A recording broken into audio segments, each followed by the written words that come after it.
everybody? So it's finally here. We're talking about Monarch Legacy of Monsters, debuting the first 2 episodes today on Apple TV+. A pretty rare occurrence for me to talk about an Apple show on the platform, but that is the power and love that I have for Godzilla as a franchise. Now, a long time ago, I dropped a spoiler-free review for the first 5 episodes of the series. If you want to check that out, it's on the channel. I'll link it below. But now, as the episodes drop week to week on Apple TV+, I can go a little bit more in-depth with my thoughts, spoilers, breakdowns, all of that stuff, which I'm very excited for. Seeing as this show is set within the MonsterVerse, it pretty much wastes no time letting you know it's tied into the universe, because we open up with this all-around epic opening sequence on Skull Island, following John Goodman's character Bill Randa from Kong Skull Island, where he's just woofing it through the woods from Mother Longlegs. It did make me wonder a little bit when, during Kong Skull Island, John Goodman went off on this little side adventure, you know, before he got eaten by a skull crawler. All around, I thought it was a pretty awesome sequence, considering we have an all-out kaiju fight within the first 5 minutes of the show between a giant crab and a Mother Longlegs. I do love a lot how this big fight in the beginning of episode 1 sets the tone for fans and their expectations. Firstly, these titans, the CGI effects in this show,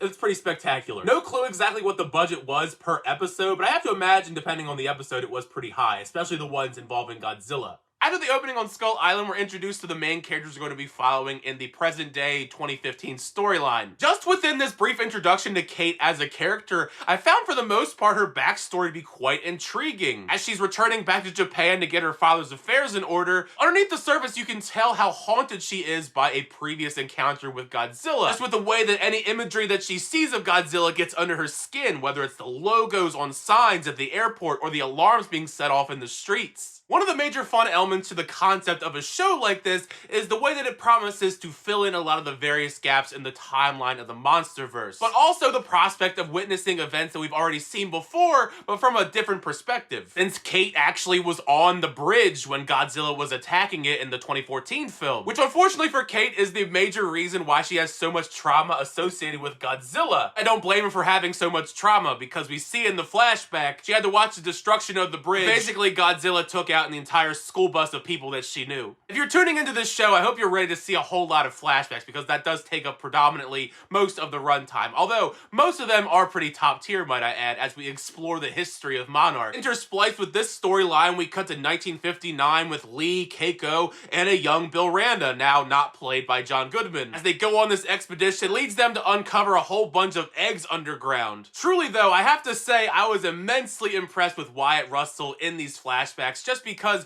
you'll see later on in episode 2, he just perfectly emulates his father. His mannerisms, his way of speaking, all of that stuff is fantastic. One of the more unexpected developments when we cut back to the 2015 storyline is when Kate does get to her father's apartment. There are just other people living there. My first guess was maybe because Monarch is so top secret, he just had other people living in that apartment just in case someone was suspicious and came by, but it actually is just a whole other secret family that he had. A whole different wife and Kate's, I guess, half-brother named Kentaro, which I guess is a bit more normal than what I was expecting it to be. But maybe it's just because I watch a lot of spy stuff. Regardless of their father's questionable past, it is one of the more intriguing elements of the mystery we watch unravel when it comes to figuring out more info about Kate and Kentaro's father over the course of the season. As far as finding out the truth goes, this probably has to be top 5 worst ways to find out that your father had a whole other secret family and a secret sibling that you had no idea existed, but at the very least, they are pretty friendly and cooperative, assisting Kate in helping uncovering her father's Monarch stuff from his safe to figure out what exactly even is Monarch. Honestly, even as a big fan of the MonsterVerse, I feel like we've not really touched upon what really Monarch's deal is. With that stuff set in motion, we cut back to the thrilling conclusion in the 1959 storyline, following Bill, Lee, and Keiko's expedition and seeing all these different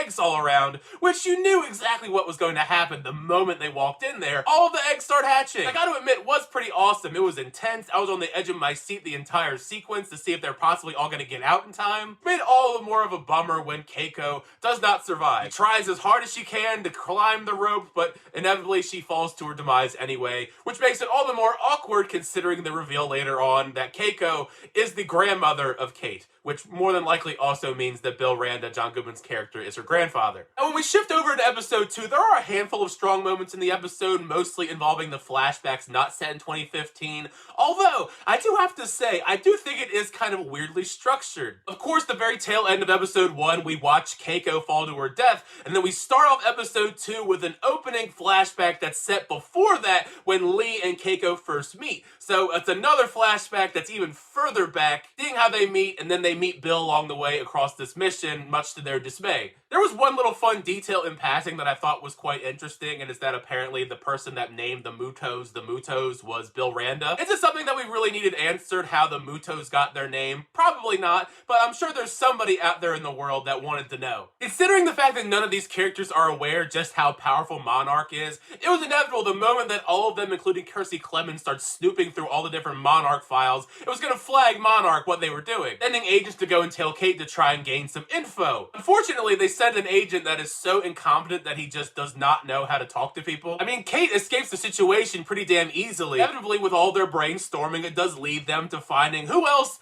but an old Lee Shaw, now played by Kurt Russell, who probably by far, at least in the human characters category, is my favorite character to follow, due to his charm, charisma, and just how ready he is to get the hell out of there the moment they even mention anything about Kate and Kentaro's father. I know he's not in a lot of episode 2, but just trust me going forward, he's probably going to be the human character that you like the most. So far between episode 1 and 2, Monarch Legacy of Monsters does a great job as far as building up these big suspenseful conclusions. Considering that episode 2 doubles down on the suspense, I was on the edge of my seat with these characters as they explored all of these different various creepy areas of this ship, unsure if potentially a monster could pop out of the shadows and attack them. Even if they did, you knew no matter what they're going to be fine, because this is a flashback to the flashback we've already seen where Keiko died. So you know nobody's going to die in this situation, which is a big problem I have with flashbacks to flashbacks. What did catch me off guard, though, was the fact that a giant creature attacks them from outside of the ship. A titan that we have not seen before, but I'm pretty sure it was referenced back in King of the Monsters. Because there were a couple monsters in King of the Monsters that we only heard about, but we didn't actually see anything about visually.